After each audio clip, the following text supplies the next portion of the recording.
Então, aqui estamos para mais um Culturalmente, nessa edição, trazendo José Alberto Fogaça de Medeiros. É um prazer estar com Fogaça, generosamente presente aqui conosco, para falar um pouco de si, da vida, da arte, da poesia, quem sabe até um bocadinho de política, né? Então, quem é Fogaça? Interessante, Carlos. Salgado? Salgado. É interessante tu me chamares de José Alberto Fogaça de Medeiros, porque até eu entrar na faculdade, meu nome era Medeiros, porque esse é o último nome, geralmente é o que se usa de maneira mais comum, assim, mais tradicional.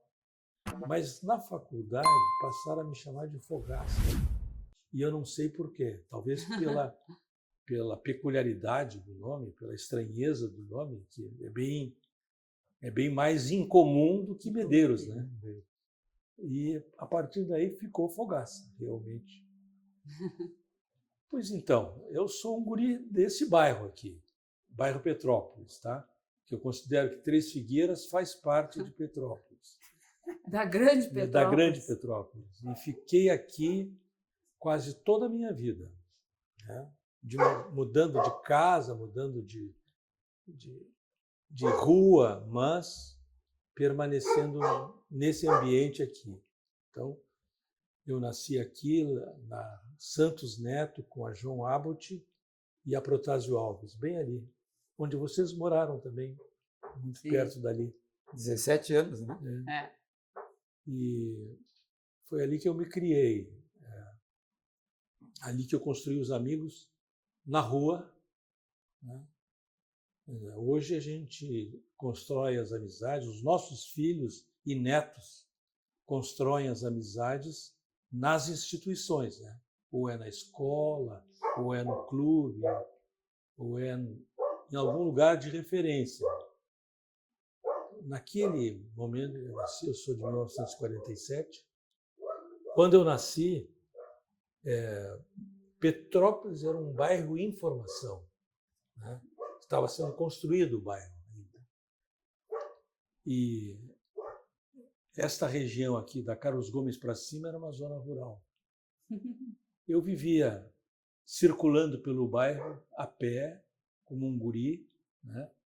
Conhecia quase todos os grupos, e até hoje esses grupos eu mantenho um relacionamento de amizade muito grande. E nesse bairro aqui que eu fui construindo a minha formação cultural, política, a minha formação do ponto de vista assim, do relacionamento social, da visão de mundo. É engraçado, né? Por isso sou um cara bem provinciano, sou um cara muito porto-alegrense. Assim. E, obviamente, né, com o passar do tempo, estudei lá no Rosário, Colégio Rosário, a minha formação foi com os irmãos maristas, depois com a PUC, onde eu fiz Direito, e me formei em 1969. Eu pensava muito em ser juiz de Direito, tinha esse objetivo na vida. Mas eu me formei com 21 anos de idade em Direito. Muito jovem. Muito jovem, e naquele tempo, a idade mínima para fazer o concurso de juiz era 25 anos. Então, eu tive que esperar 4 anos. E, obviamente, eu tinha que trabalhar para sobreviver, né? Meu pai era farmacêutico e, naquele momento, ele já era um homem bem mais velho, já tinha uma idade bem avançada, e eu sabia que eu tinha que trabalhar porque a família ia precisar muito de mim. Então, eu comecei a dar aula, né? E estudava na PUC, comecei a dar aula, tinha 19 anos, e tinha 21 anos, e comecei, então, a gostar de dar aula. Me apaixonei tanto pela sala de aula, pela convivência, pela a ideia de ensinar e de criar situações de aprendizagem com os meus alunos, que eu não quis mais ser juiz de direito. Mudou de ideia. Não quis mais nada com o direito do ponto de vista profissional. O direito me deu muito suporte, me abasteceu muito depois na vida política. Mas como professor, eu acabei me tornando assim uma figura conhecida. Eu era professor de um cursinho pré-vestibular. E o cursinho tinha milhares de alunos ao longo do ano, porque eram pequenos cursos. Tinha o intensivo, o super intensivo, o intensivão. Sim, imagina um monte de alunos. E então havia um rodízio muito grande de alunos e uma quantidade enorme. Passavam assim lá pelo curso de 5.000 a 6.000 alunos por ano. Então eu acabei me relacionando com um campo muito amplo das pessoas e o professor acaba criando muita proximidade. Muita proximidade. Quando eu vi, eu realmente não tinha mais nada a ver com o direito e estava enveredando por outro caminho. Os meus sócios no cursinho, eles construíram um projeto de construir 2 escolas em Porto Alegre, uma na Zona Sul e outra aqui na Zona Norte.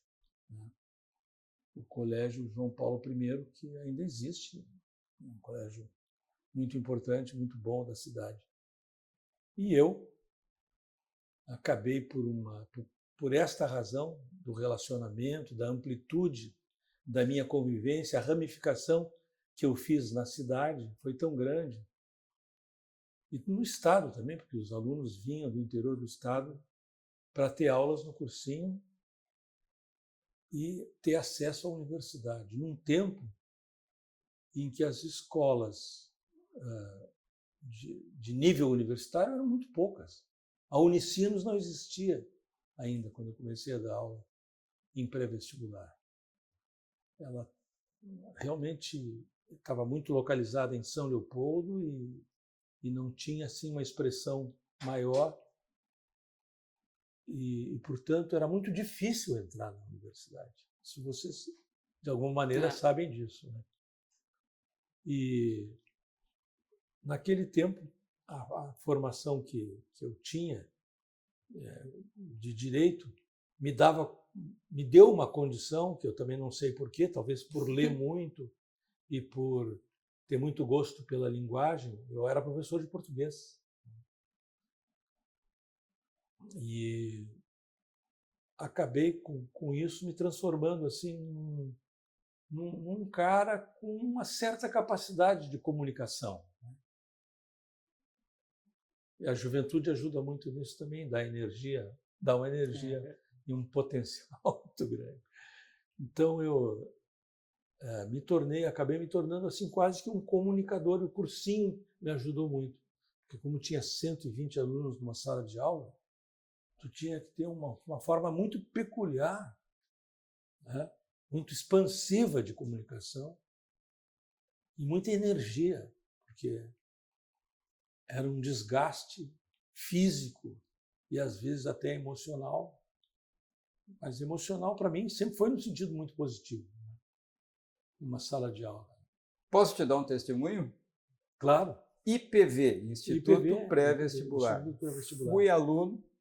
Que beleza. Fui aluno do cursinho, fui teu aluno, e eu lembro bem, né, jovem, né, bem-humorado, que era uma característica dos cursinhos, manter um humor diante de uma disputa muito dura, né, que era o vestibular.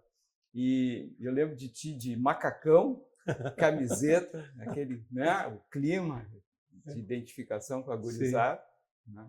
E algum contraponto da época, como Carlos Apel, né, na literatura, sim, um sujeito mais formal, né? E o Clóvis, com aquele estilo, né, bastante inquieto, mas enfim, então sim, uma experiência de ensino modelar, né? Vocês criavam modelos de aula atraentes em temáticas muito difíceis, né? A gente desenvolvia muito isso, né? Nós tínhamos um grupo, um conselho de classe, que uma coisa mais clássica, assim, mas era um grupo de trabalho que procurava sempre, pela troca de informação, pela troca de experiências, a gente desenvolveu uma didática cada vez mais próxima, né, dos alunos, mais próxima da necessidade daquela coisa de juntar volume de informação, que sempre foi mais ou menos a tendência dos vestibulares, né, que era sempre um repositório de informações muito, muito grande, e, ao mesmo tempo, né, dar passos adiante na vida da gurizada. Não ficar naquela visão tradicional, conservadora, das escolas mais tradicionais. Né? Sabe que eu lembro de um detalhezinho, os verbos do irmão. Né? Mnemônico, é muito bacana. Os verbos do irmão. Mas os verbos do irmão são verbos que têm uma forma muito diferente de conjugar. Então a gente procurava esses mecanismos de memória que eram. Sim, legal. Incendiar, remediar. Exatamente. Remedeio, incendeio. Exato. Mas, Fogaça, e além de dar aula, além de ser um professor dedicado, e às vezes a gente tinha a impressão, como aluno de cursinho, que aquilo era uma bagunça. Não era uma bagunça, era uma bagunça premeditada, bem pensada. Né? Havia o Eufrásio, que era né, mais bagunceiro. Né? Cada um tinha a sua personalidade. Estilos, mas, na verdade, um ambiente extremamente sério, voltado a resultado. Né? E eu lembro de ficar assim, olhando, mas essa gente aqui é muito séria. Né? O objetivo principal, me parecia, era ensino mesmo. Né? Não é passar no vestibular, não parecia. Não. Era o domínio do conhecimento, né? Compartilhar conhecimento de uma forma intensa, marcada, e, claro, com o objetivo de vencer o desafio do vestibular. Claro. Mas era um ambiente de ensino, isso me chamava muito a atenção, que vinha de escola pública, eu fiz o 2º grau no Parobé, onde havia lá coisas técnicas bacanas e alguma deficiência importante de conhecimento geral, e que o cursinho supriu. Né? Supriu com generosidade. O conceito era assim, que nós queremos fazer os nossos alunos passarem no vestibular, mas os que não passarem vão passar na vida.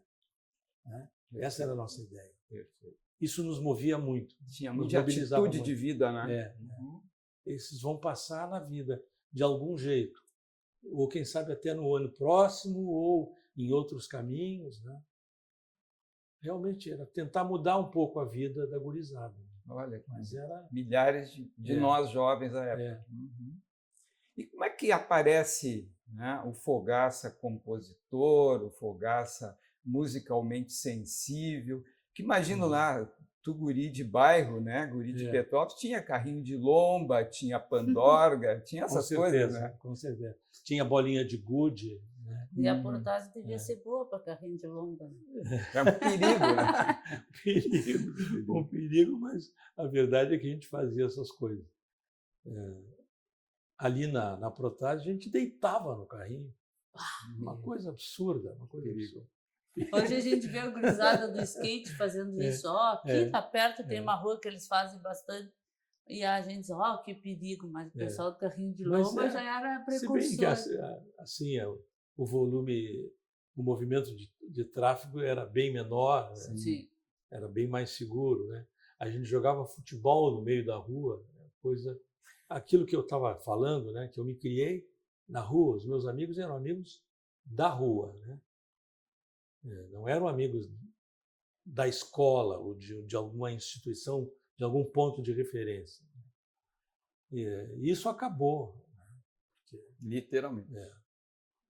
Porque os meus filhos, eles passaram a ter todas as suas relações a partir dos pontos de convivência, não é, numa entidade, numa escola, no clube. No clube.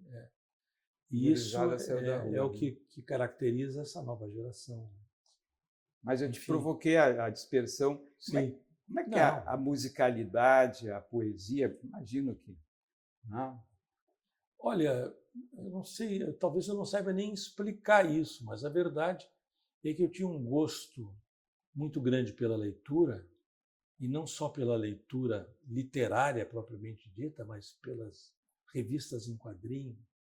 Eu sou um cara muito formado pelas histórias em quadrinho, que eram uma grande mania, uma grande tendência cultural dos anos 50 e dos anos 60. Né?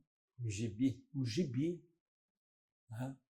Que a gente levava para o cinema, os gibis que a gente já tinha lido, para trocar com os amigos.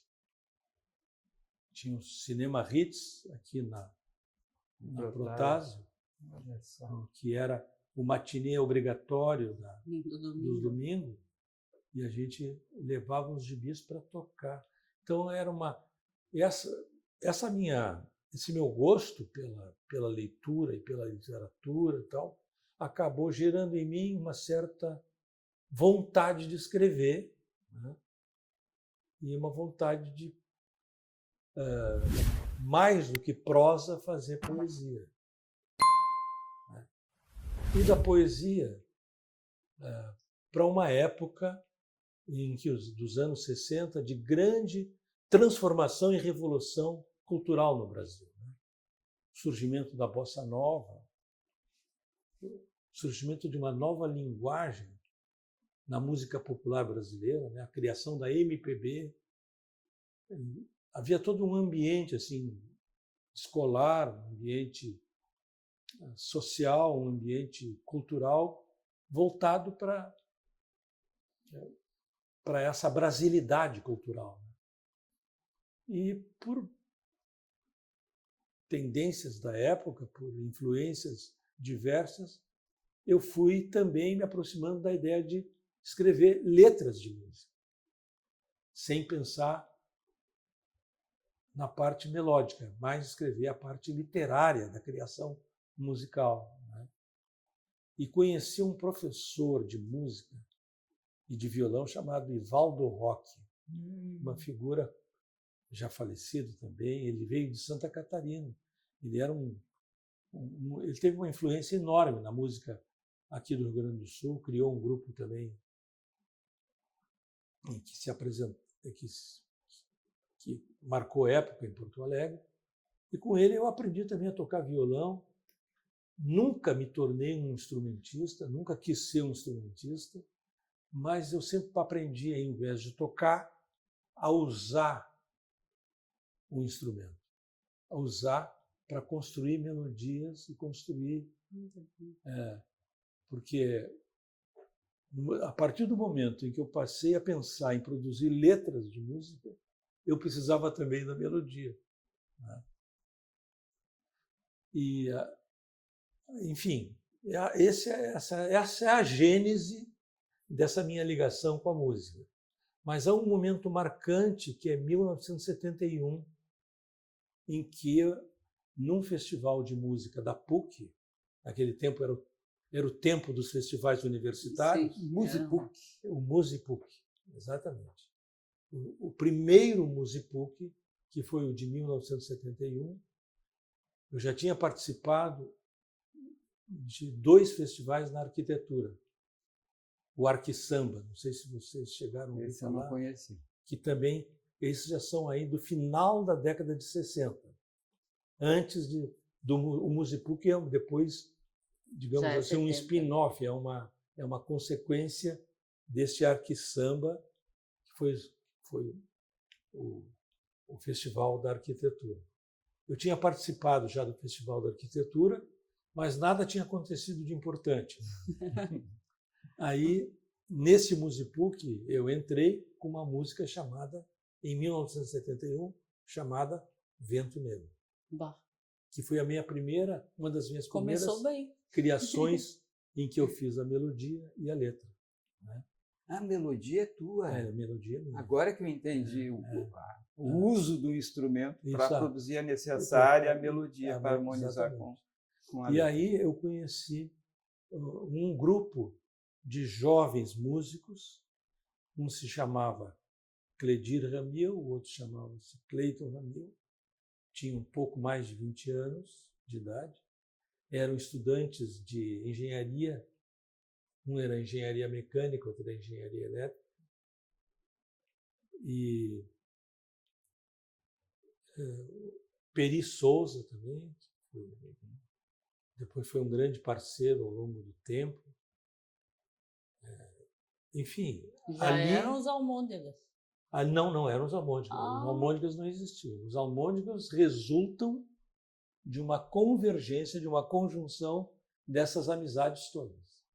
Quando esse grupo se conheceu, né, nós nos identificamos logo de cara, de início.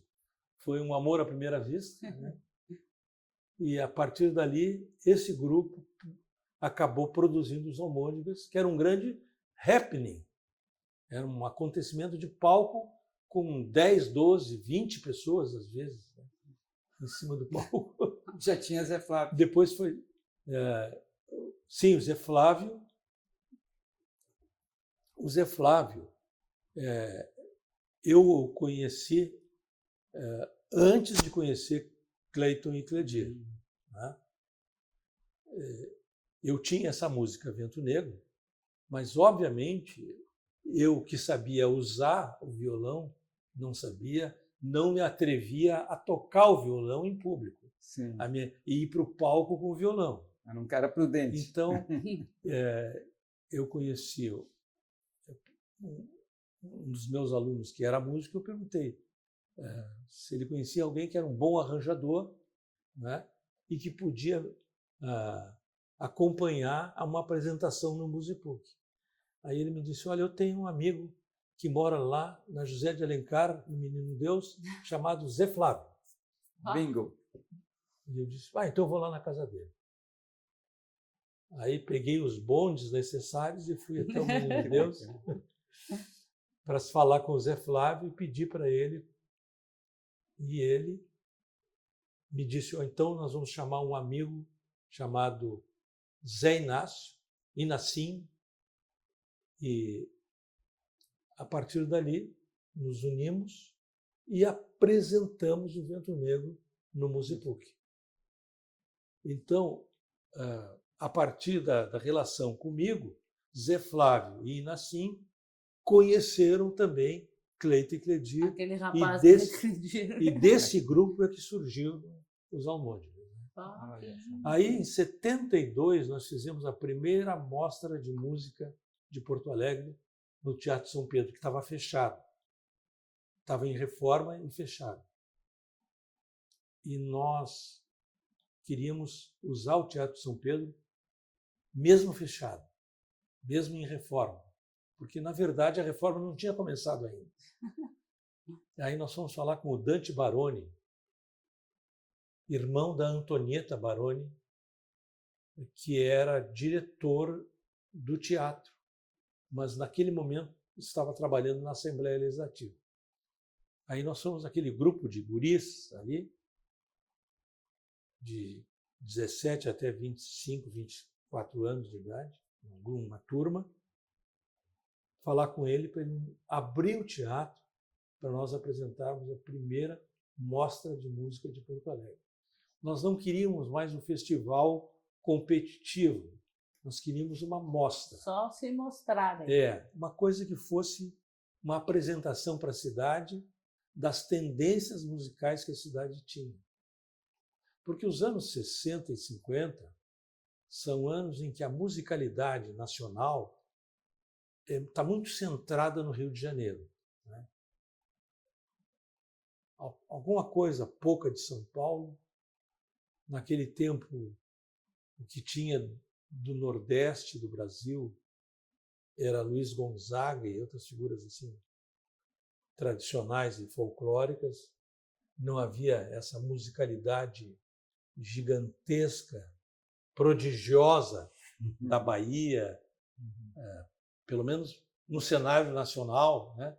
Que depois Gilberto Gil, Caetano Veloso e outras figuras maravilhosas nos trouxeram, né? Não havia isso. Então, estava muito centrado no Rio de Janeiro e havia pouquíssimo espaço público para a música popular gaúcha, música feita em Porto Alegre, ou feita nas cidades, nos centros urbanos do estado, sem ser a música tradicional, gauchesca, a música nativista, que era também uma coisa rica, poderosa, muito forte, e que ocupava quase todos os espaços culturais. E a música urbana no Rio Grande do Sul era quase invisível, inaudível e invisível. Então, a ideia da primeira mostra de música popular do Rio Grande do Sul, de Porto Alegre, era a de trazer à tona esses grupos que existiam na cidade. E nós reunimos 10, 12 grupos de várias tendências, né? Desde os roqueiros. Tudo isso no meio da obra. No meio da obra. Teatro fechado, não em obra. Teatro fechado, né? Nós primeiro nos asseguramos de que havia segurança, que a reforma também era estrutural. Tudo era... Bom, mas tinha os engenheiros. Tinha, mas o Dante Baroni, no início, ele não quis. E aí nós fizemos uma pressão em cima dele. E ele acabou cedendo e disse, primeiro vamos fazer essa consulta aos engenheiros e tal. Fizemos a consulta aos engenheiros. E aí realizamos, em 72, a primeira mostra, que foi esse acontecimento, digamos, peculiar, assim, e que detonou todo esse processo musical no qual eu me inseri, né? E que começou uma época frutífera, né, da música. Sim, e aí realmente construiu um espaço público para a música popular urbana em Porto Alegre. Isso depois teve reflexo em Florianópolis, teve reflexo em Santa Maria, e os centros urbanos da região sul do Brasil começaram também a se sentir autorizados. Aquela iniciativa produzir, do Júlio First ali no Araújo, que era tardes de rock and roll. Né? Isso é posterior. Né? Posterior. Mas o mesmo espírito. Dentro do né? mesmo espírito. E o Júlio First teve um papel também extraordinário, porque como ele era apresentador, radialista, com um espaço radiofônico maravilhoso, ele abriu esse espaço para esses grupos, né? E foi um momento também muito interessante, muito marcante desse processo todo, né? E, enfim, depois as coisas se espalharam, cresceram várias tendências, grupos independentes. E que era uma música mais brasileira mesmo, né? Não era gaúcha, né? Porque depois nós tivemos era uma grande mescla, na verdade, né? Se vocês olharem bem a origem, por exemplo, de Cleiton e Cledir e o disco Almôndega, dos Almôndegas, é um disco onde há essa grande miscigenação cultural, né? Onde há muito da influência do tradicionalismo gaúcho, e há, obviamente, talvez uma troca, né, com o Brasil, com as coisas brasileiras, nacionais, que vinham do Rio de Janeiro também, né? E Maria Fumaça é isso, né? Maria Fumaça é um grande sincretismo, Sim, né? A própria viagem. Que fez sucesso no Brasil inteiro, e que não é propriamente aquela música de caráter tradicionalista, nativista, né, que nós temos. É nessa que tem um versinho, é virgem, mas morou no Rio. E já era essa conexão. Naquele tempo, o Rio de Janeiro era a vanguarda, né? Em a vanguarda de todos os hábitos e costumes, né? Então, a vida social e cultural estava muito centrada no Rio de Janeiro. Aí Brasília ainda não era um fenômeno já definido, né? Não era totalmente definido. E o Rio de Janeiro não tinha se esvaziado ainda, como veio depois a se esvaziar. Sim. E no sentido também de o Brasil ficar multicêntrico, né? Sim, do ponto de vista a própria cultural. cultura se espalhou Exato, pelo se espalhou, Brasil, né? descentralizou. Criou vários centros E um de país, produção cultural, né? país polifônico, um país com Polifônico, musicalidade com por todo lado. musicalidade, né? Com diversidade enorme de linguagem, de características de criação, uma coisa. Passa na cabeça da gente, sim, os cantores, os autores nordestinos, uma enxurrada deles, de todo lado vem música. Esses anos depois que seguiram, depois, após os anos 70, 80, 90, definiram esse novo Brasil, que hoje é realmente uma coisa múltipla mesmo. E o Brasil é um dos países que tem uma cultura rica por essa diversidade, né? Ele é diferente do resto. A nossa música ganhou notoriedade internacional por isso, né? Por essa riqueza. Impressionante. E como é que foi essa transição, então, da cultura, da educação, da música para a política? Bom, aí, claro, né, eu continuei essa vida, digamos, de produção musical, trabalhando muito com o Cleito e com o Cledir, fazendo músicas com eles, né? No primeiro disco dos Harmônicos, depois no segundo disco dos Harmônicos, eu tenho várias músicas ali. Depois, no primeiro disco de Cleito e Cledir também, mas continuei dando aula e trabalhando como professor, né? Até que um determinado dia, o Clóvis e eu começamos também a dar aulas na televisão. A Tânia Carvalho tinha um programa na chamada TV Gaúcha, que hoje é a RBS. Chamava-se TV Gaúcha, né? Era propriedade do Maurício Sirotsky, Maurício Sobrinho, pai do Nelson, né? E ali, nos sábados, ela tinha um programa especial, ela fazia o programa durante toda a semana, ela encerrava o Jornal do Almoço com um programa de entrevistas. Aí, no sábado, ela pediu que eu fosse dar dicas de português para quase que um recheio do programa dela, né? Ali, 5 minutos de dicas de português, assim, eram pílulas, aquele tipo verbos do irmão, né? Liga Nacional do Raio-X, LNRX, as palavras paroxítonas que têm acento. Então, essas brincadeiras e, ao mesmo tempo, mnemônicos que ajudaram muitos alunos aí a vencer o vestibular. Exatamente.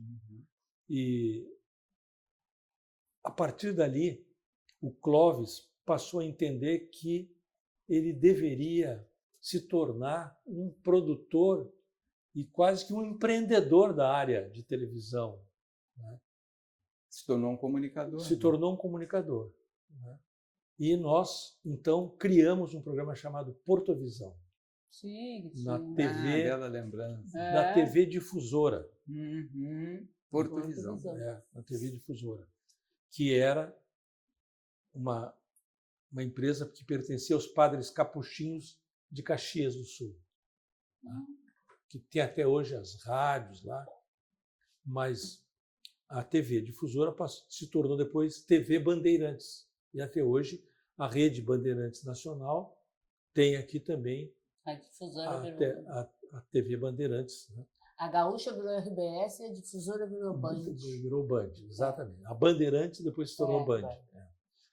E ali nós fizemos esse programa Portovisão e, de certa forma, concorremos e competimos no horário com o Jornal do Almoço da TV Gaúcha. A gente trocava entre isso aí, isso aí. Não tinha controle. Então, ali a gente começou a trabalhar como comunicadores, além de professores, né? E um dia, o Pedro Simão bateu na porta da minha casa. Pedro Simão, deputado estadual, que presidia o MDB do Rio Grande do Sul, veio bater na porta da minha casa e disse: você tem que ser candidato a deputado. Olheiro, era um olheiro da olheiro, política. É um olheiro. Ele ia atrás das pessoas. Ele captou muitas Ele bateu pessoas, na casa do Ibsen em Pinheiro também, naquela mesma época. Tanto que eu e o Ibsen nos tornamos políticos na mesma época. Nos elegemos juntos na primeira vez. E ali, a partir dali, eu passei a ter essa enorme idiosincrasia de tentar juntar a vida política com a vida cultural de músico, produtor, compositor. Uma coisa quase impossível. Na época já pai? Ou ainda não? Já pai. Mais essa. Também essa. Haja mente, né? Haja mente. Mas, para mim, nunca foi nada difícil, né?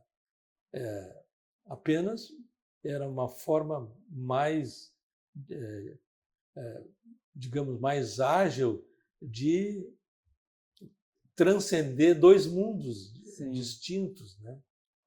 Cada um com seus preconceitos, cada um com as suas limitações, cada um com as suas visões distorcidas. Suas idiosincrasias.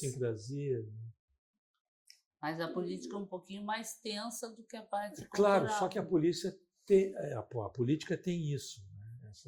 Essa tua observação ela é muito perfeita. A tensão é tão grande que ela te ocupa emocionalmente 24 horas por dia.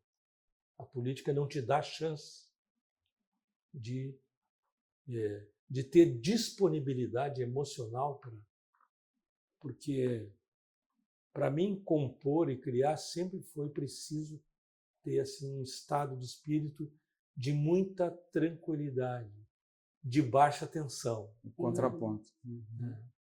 De baixa tensão. Tu falaste em tensão e esse é o estado emocional permanente da política, que é o estado de tensão. É agônico, né? É permanentemente agônico. Curioso, Fogaça, se tu fosse dizer política e dissesse polícia. É a própria tensão, né, do ambiente. Isso aí. Não, de alguma coisa. É um ato falho meu, mas tem tudo a ver. Tem tudo a ver. Mas a época, né, gente, os anos 70, que política, polícia, muito conectados. Não, mas naquele tempo, né, entrar para a vida política era correr risco até de vida.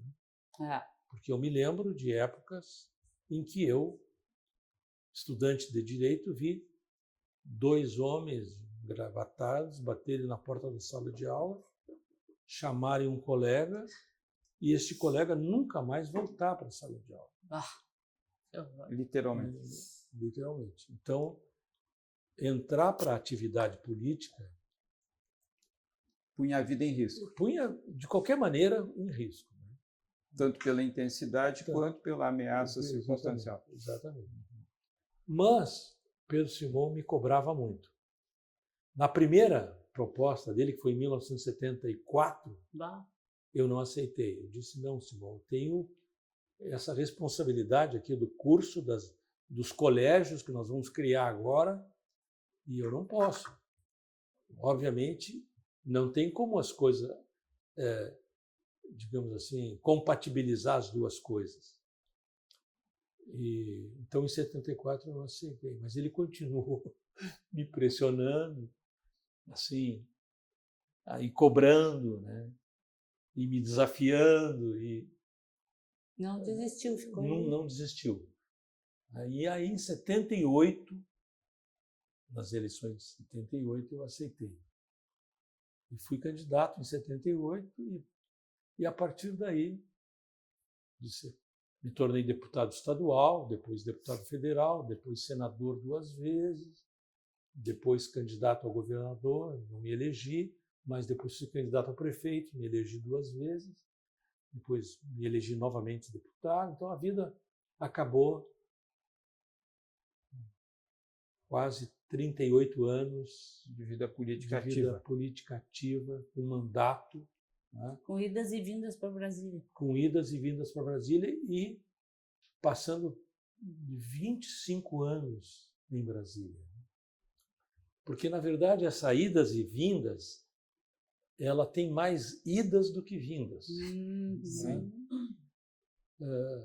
Porque é lá que se concentra toda todo o teu foco de energia. A gente, quando se está nesse processo de representação política em Brasília, praticamente é lá que tu vais concentrar todo o teu centro de energia, né? Então, a gente acaba praticamente vivendo em Brasília. A Assembleia Nacional Constituinte, por exemplo, foram 2 anos em que eu não vinha a Porto Alegre, praticamente. Quase nunca voltei a Porto Alegre, muito raramente voltava a Porto Alegre, porque o trabalho era intenso, era sábado e domingo, não tinha intervalos, né? E eu era um dos subrelatores, então eu tinha um trabalho, tinha uma mão de obra muito grande, né? Tinha que carregar um piano bem pesado naquele momento. Mas foi uma escolha de vida da qual eu não me arrependo de jeito nenhum.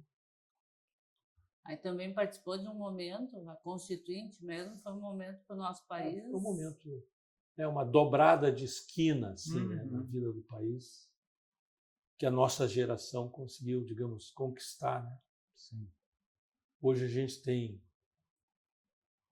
quase 40 anos de democracia, né?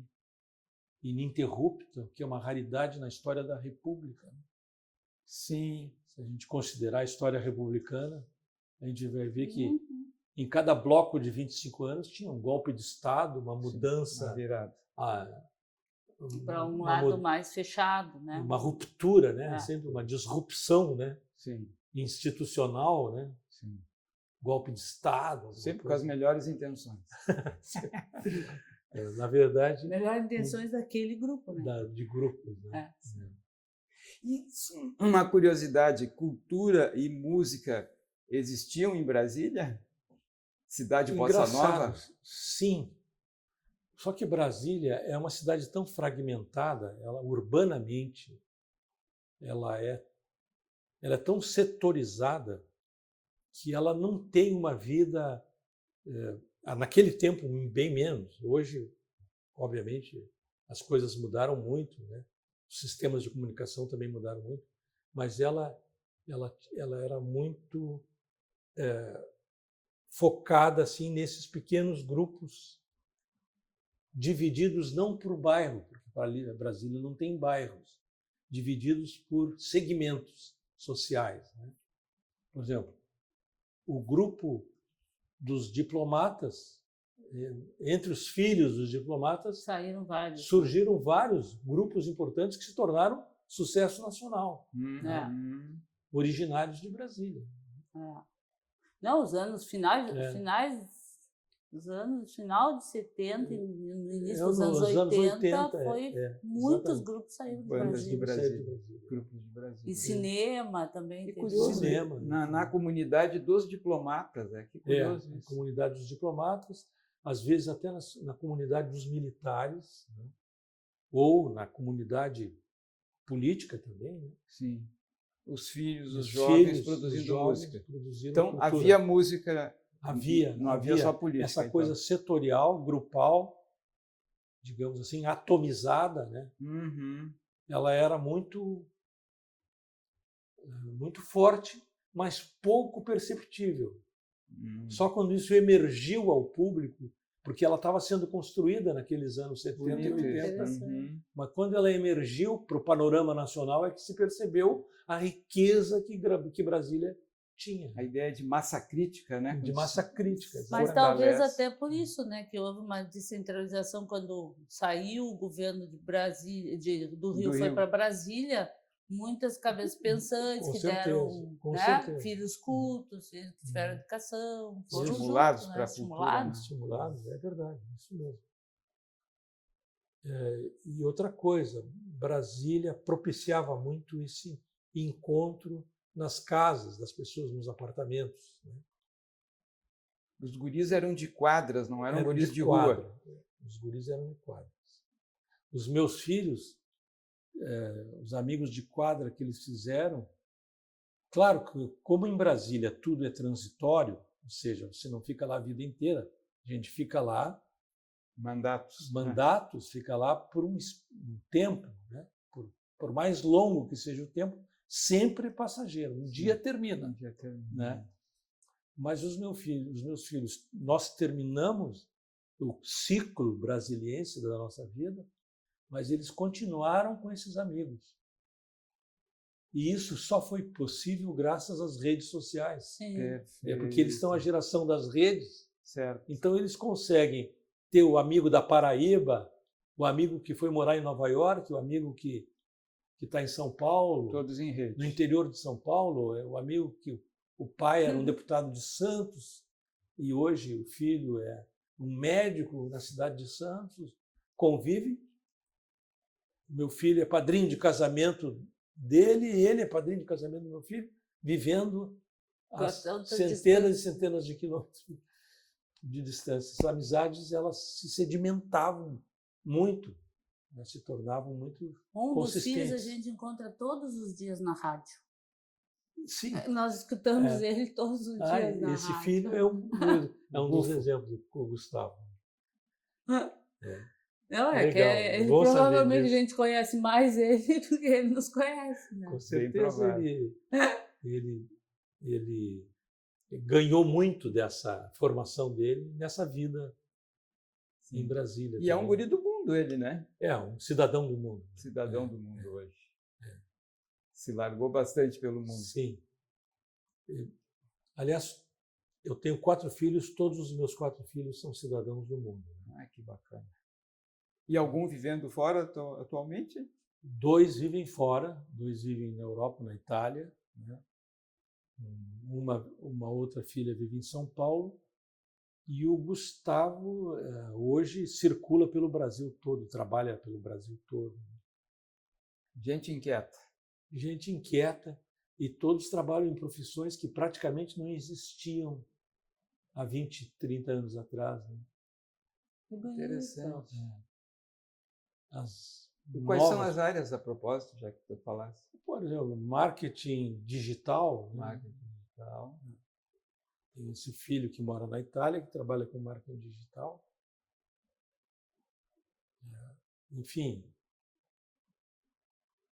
a minha outra filha em São Paulo, ela trabalha é uma stylist, né? Ela trabalha com moda, com assessoria de estilo, né? Profissões que não existiam. O mundo vem mudando. Que eles desenvolveram, aprenderam. E algum parceiro de música dessa gurizada, desses 4? Não, parceiro não. Mas quase todos têm alguma ligação com a arte. Tocados com a arte. Quase todos. Sensibilização se deu em casa. Mas eles foram para o lado Mas da cultura. A influência também das mães, né? Porque eu tenho 2 filhos com o primeiro casamento. Sim. E depois 2 filhos no segundo casamento. Pessoas tocadas pela arte. Sensibilizadas. Com certeza. Nenhum foi até agora para a política, ficaram só na parte da arte. Não. Isso prova que o pai nunca os inclinou, nunca procurou induzir.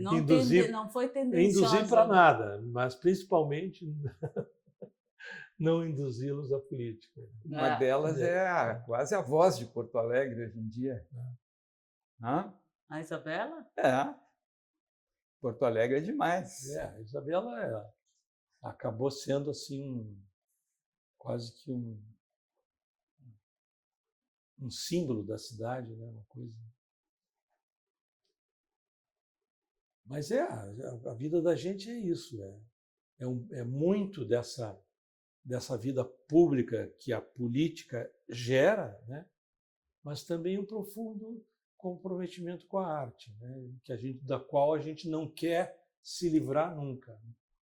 Não deve. A gente quer sempre estar vinculado. Interessante, a gente pensa às vezes que trabalho é vida, ou vida é trabalho. Arte é vida e arte é trabalho. Arte é vida e arte é trabalho. Arte é trabalho.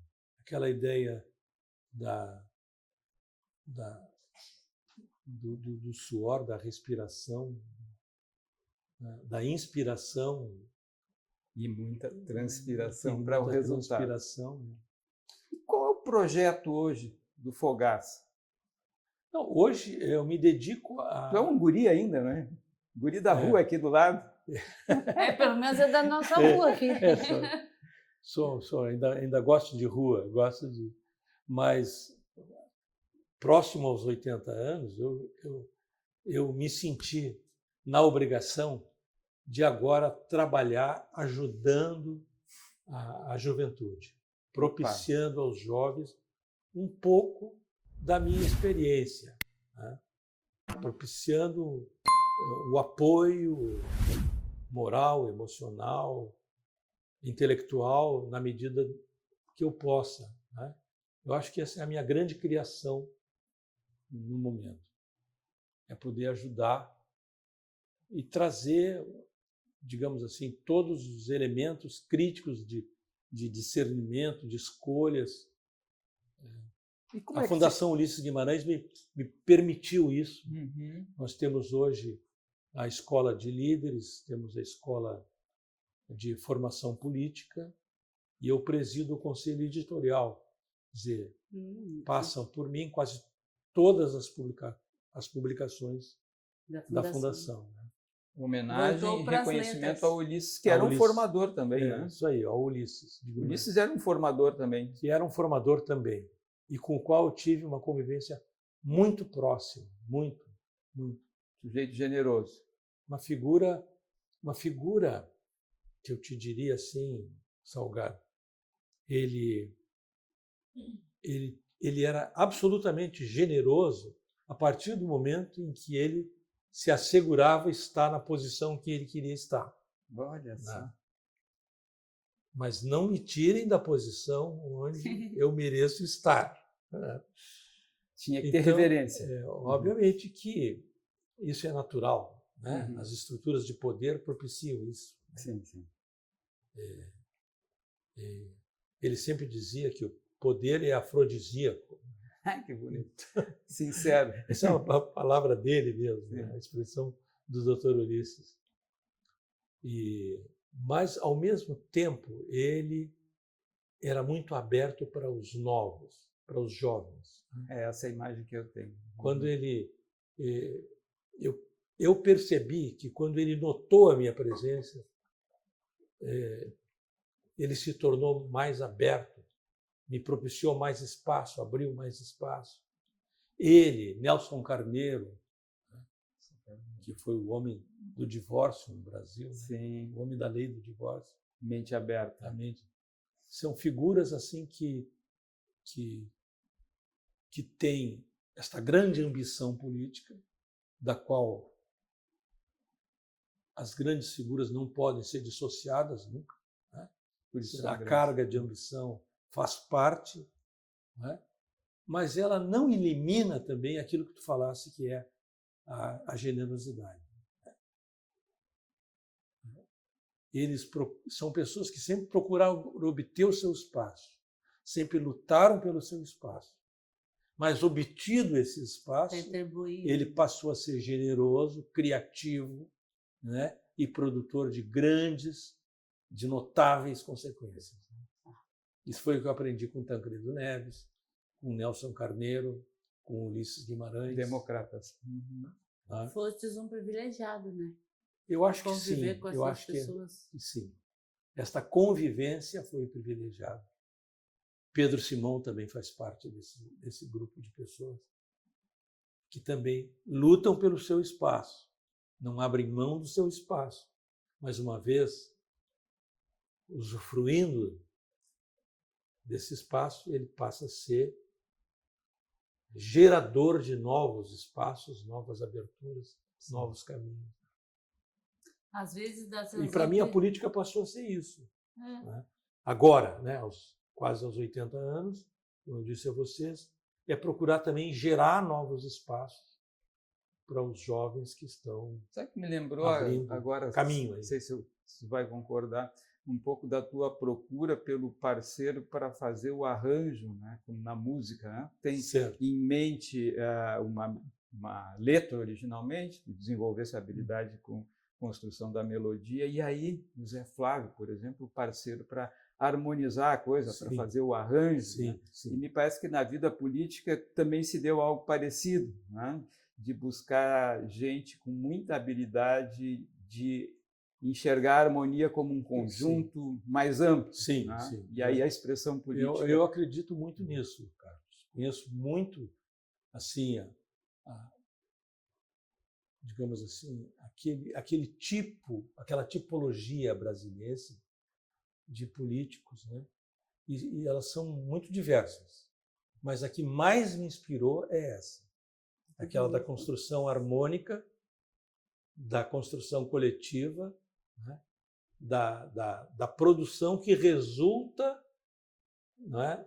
Do consenso, da ideia de que é possível pensar em conjunto, e o pensamento entre várias pessoas é mais criativo, é mais generoso, é mais aberto e produz melhores consequências. E produz almôndegas. Produz almôndegas. Almôndegas é isso. Almôndegas é isso.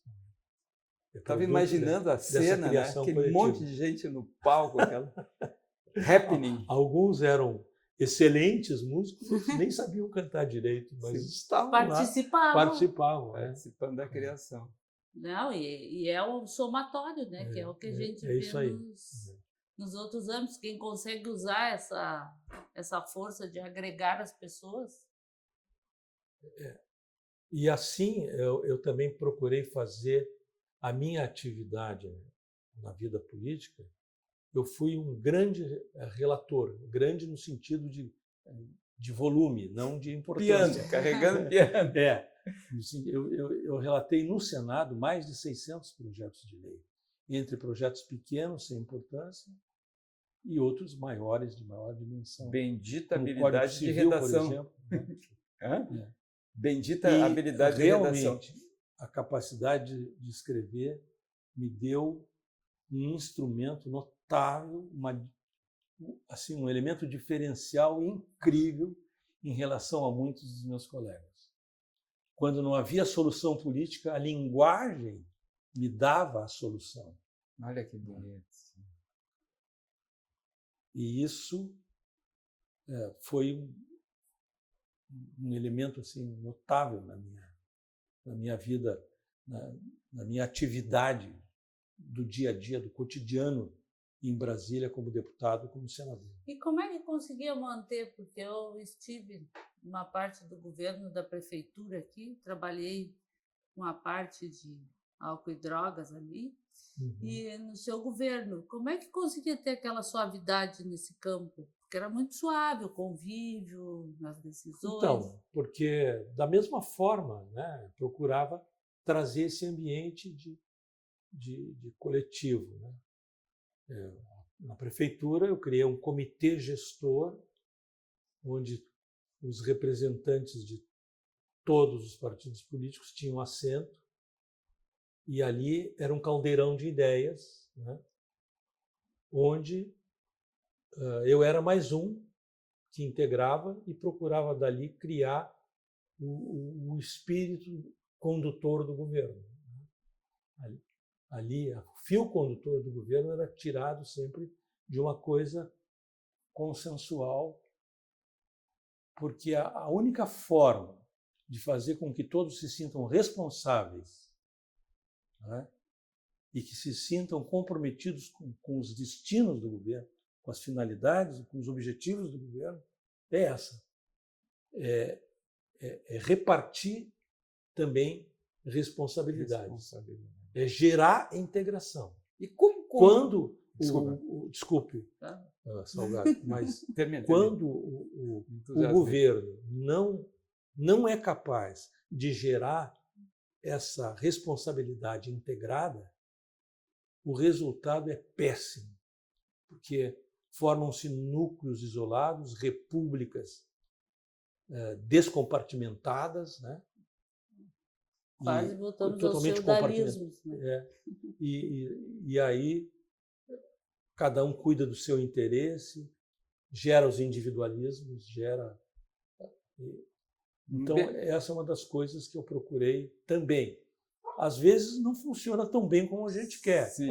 mas essa era a intenção, esse era o caminho. O que eu ia te perguntar, acho que é bem a propósito, é como conter o caldeirão para não se tornar, acho que já respondesse, né, a fogueira das vaidades, mas acho que já está respondido.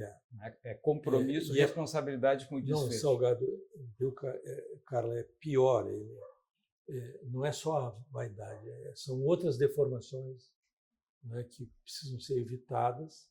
Sim. E a integração responsável, ela reduz isso, né, o máximo possível. Não que acabe, mas porque o que é humano, mas é a forma. E todas as experiências nacionais que nós temos no Brasil, em que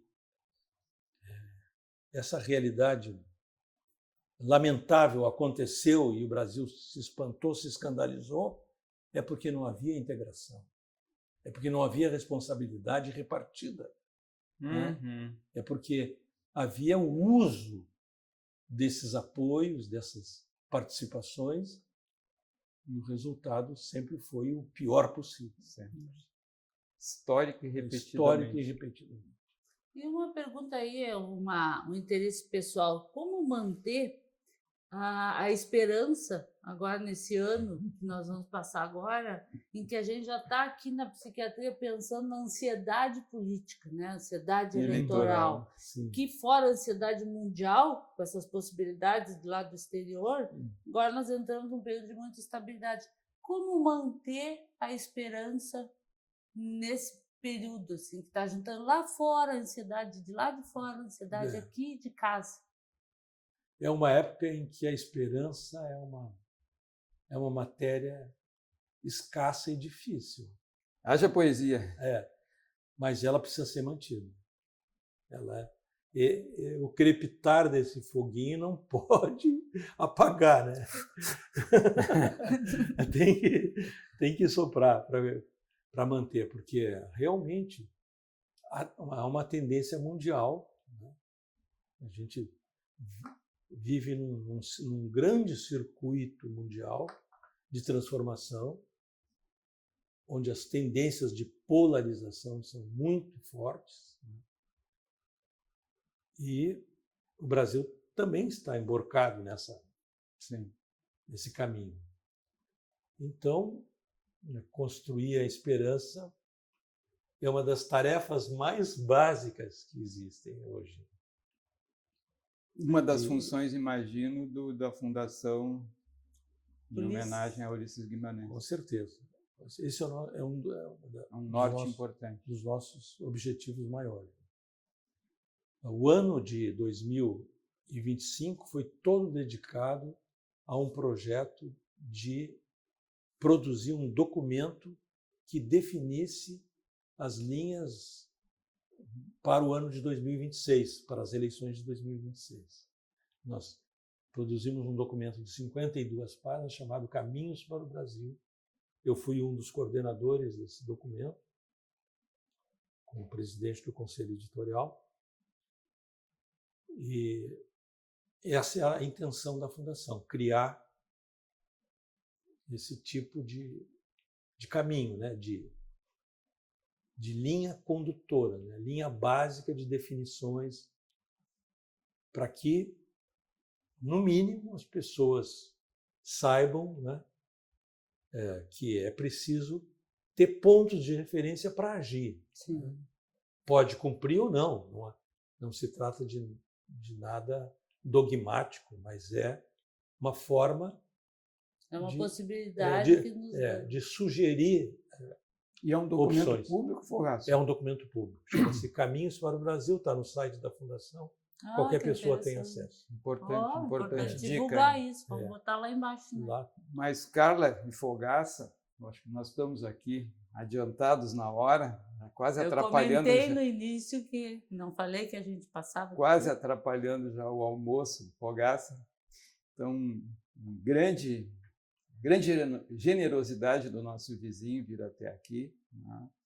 E para mim foi uma conversa está sendo, né, uma conversa maravilhosa e desejo que, né, quem nos assiste, quem nos acompanha, possa desfrutar várias vezes, né, dessa conversa para a qual eu acho que cabem vários cortes, né, vários ângulos de visão, mas realmente, repito, muito obrigado pela generosidade de abrir o teu coração com a gente, o trânsito das ideias tão bem postas, então, à vontade aqui com a gente. E eu acho que até por esse sopro, né, para acender um pouquinho a esperança também, né, que baseado no nosso histórico, nos dá para vislumbrar que, bom, o futuro vai mudar, algumas coisas, algumas placas irão ser. Que bom que vocês colocam esta visão que vocês têm como médicos, como psiquiatras, né, a favor de uma abertura desse tipo, né, que sempre uma forma mais que os psiquiatras têm um pouco mais aprofundada de entrar nos mecanismos da vida, né? É interessante, muito bom isso. Agradeço eu por ter tido também essa oportunidade. Muito obrigada. Carla Fogaça e eu, Carlos Salgado, Carla Bica, José Fogaça. Encerramos a edição de hoje. Esperamos Até o próximo Culturalmente. Até a próxima.